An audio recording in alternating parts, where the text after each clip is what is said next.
Good morning friends, আমাদের নতুন ভিডিওতে আপনাদের স্বাগত। আপনারা দেখতে পাচ্ছেন আমরা ব্যাগ নিয়ে বেরিয়ে পড়েছি বাইরে যাওয়ার উদ্দেশ্যে। আজকে আমরা যাব সুরাট। তো আপনারা দেখতে পাচ্ছেন আমরা ওলা গাড়ি করে এখন নিজামুদ্দিন স্টেশনে যাব। তারপরে সুরাট যাত্রী ট্রেন আমাদের আসবে 4:35-এ। তো তখন আমরা ট্রেনে চেপে আমরা যাব। আমরা আপনাদের ট্রেনের মাঝখানে যা যা স্টেশন আছে এবং আমরা কি করছি না করছি সব কিছু দেখাবো। ভিডিওটা দেখার জন্য পুরোটা দেখুন। তো এখন আমরা যাচ্ছি আইটিও দিয়ে, কেন কি আইটিও যে রাস্তাটা আছে এটা একটু হাজরত নিজামুদ্দিন যাওয়ার জন্য একটু তাড়াতাড়ি পড়ে, আর গীতা কলোনি ফ্লাইওভার দিয়ে গেলে একটু লেট হয়ে যায়। তো আমরা এদিক দিয়ে যাচ্ছি। তো আসার পরে আমরা ফাইনালি এখন এন্ট্রি গেটের সামনে দাঁড়িয়ে আছি, হাজরত নিজামুদ্দিন রেলওয়ে স্টেশন, এবং আমরা এক্ষুনি ভেতরে এন্ট্রি করব। তো এটা হচ্ছে স্টেশনের বাইরের এরিয়া, দেখতে পাচ্ছেন নেম প্লেটে লাগানো আছে হজরত নিজামুদ্দিন। আমরা এই ট্রেনে করে যাবো গোল্ডেন টেম্পল, যেটা 2 নম্বর প্ল্যাটফর্মে এসে আসছে আর কি।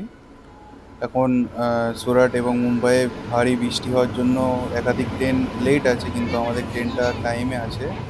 তো আমাদের ট্রেন ঢুকে গেছে, দেখতে পাচ্ছেন বন্ধুরা। ট্রেনটা দাঁড়ানোর পরে আমরা যাব। এটা হচ্ছে আমাদের ট্রেন, স্বর্ণ মন্দির মেল, যেটা কি গোল্ডেন টেম্পল নামে পরিচিত। এবং এই ট্রেনটি 1188 কিলোমিটার, নিজামুদ্দিন থেকে 1188 কিলোমিটার এটার রুট পড়ে, এবং পুরোপুরি রুট হচ্ছে 1800 কিলোমিটার, যেটা কি অমৃতসর থেকে মুম্বাইয়ের বান্দ্রা স্টেশন পর্যন্ত যায়। এবং রাস্তার মধ্যে আপনারা এত পাহাড় দেখতে পাবেন যেন আপনাদের মনে হবে যে আপনারা কাশ্মীরে চলে এসেছেন। পাহাড় আর নদী। আপনারা যদি কোনোদিন মুম্বাই বা সুরাটে আসেন তো এই নাজারা অনেক দেখতে পাবেন। সুরাটের আগে যেমন বারোদ্রা স্টেশন পড়ে, এইসব স্টেশন আসার সময় অনেক পাহাড় হবে।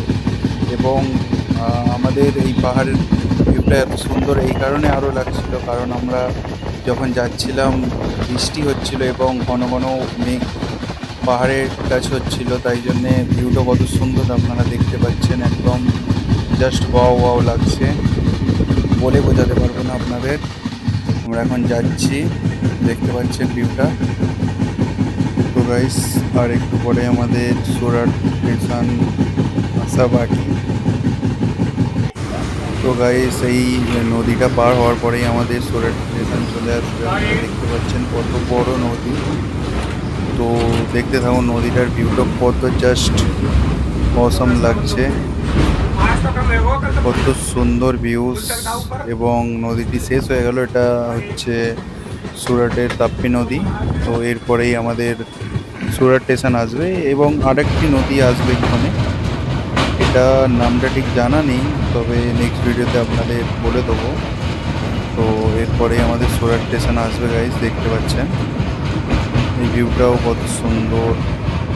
এবং এদিকে একটু বৃষ্টি কম হওয়ার কারণে এখন একটু রোদ্দুর বেরিয়ে আছে। তো এবং গাইস